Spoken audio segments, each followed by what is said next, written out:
Matematik er et fag, vi lærer i skolen, og noget vi bruger i vores hverdag. Men hvad er det egentlig, og hvordan blev det til? Matematik findes overalt, blandt andet på strukturen på en grankogl eller på en skildpaddes skjold. Det er på grund af matematik, at intet er helt ens. Matematik findes også i musik og al teknologi. Hverken mobiler, computere, biler eller tv'er ville have fandtes uden matematik. Matematik blev til samtidig med Big Bang. I det tid og sted blev til, fandtes matematikken.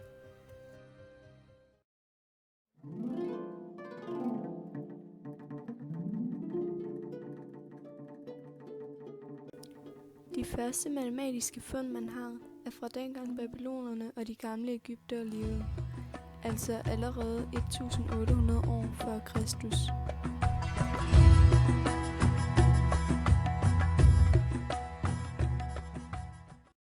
I det gamle Grækenland levede Pythagoras, som vi også kender i dag for sin formel a i anden plus b i anden er lige med c i anden.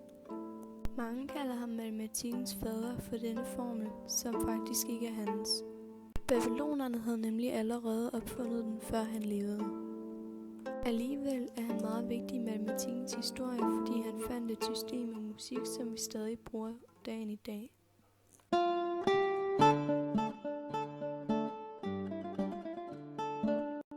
I renæssancen fandt den berømte kunstner Leonardo da Vinci nogle matematiske forhold på menneskekroppen.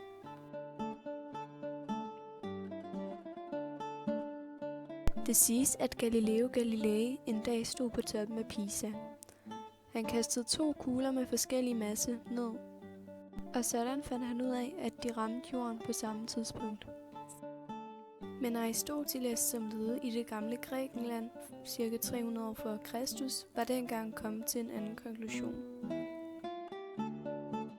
Han mente nemlig, at tunge genstande faldt hurtigere til jords end lette genstande. Derfor lavede jeg et forsøg for at se, hvem af dem, der havde ret. Først tog jeg en tennisbold og en fjerbold, som er en del lettere end en tennisbold, og kastede dem ned fra taget. Her kunne man se, at fjerbolden faldt en del senere til jords end tennisbolden. Derefter lavede jeg det samme forsøg med en fodbold og en tennisbold. Denne gang faldt de til jords samtidig trods vægtforskellen. Dette skyldes, at Aristoteles ikke havde taget hensyn til luftmodstanden. Han havde nemlig lavet forsøget med en fjer. Dermed kan jeg konkludere, at Galileo Galilei havde ret. Genstanden med forskellig masse vil i frit fald ramme jorden samtidig.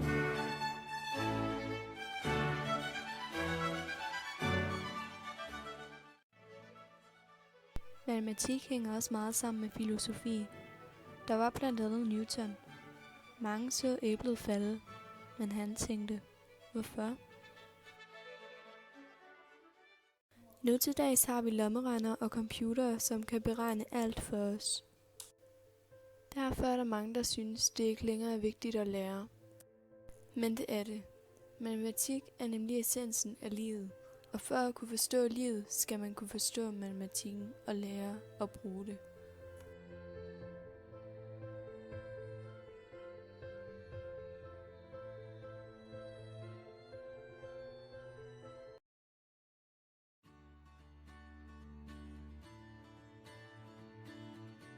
Selvom matematik findes næsten overalt, er der et sted, det ikke gør. Det er inde i os selv. Matematikken kan ikke beregne, hvordan vi er som person. Den kan ikke beregne, hvordan vi føler. Det kan hverken måles eller vejes. Det er nemlig noget, vi har helt for os selv. Matematik kan måske ikke forklare, hvorfor vi føler, som vi gør, men det giver os et håb om, at hvert et problem har en løsning.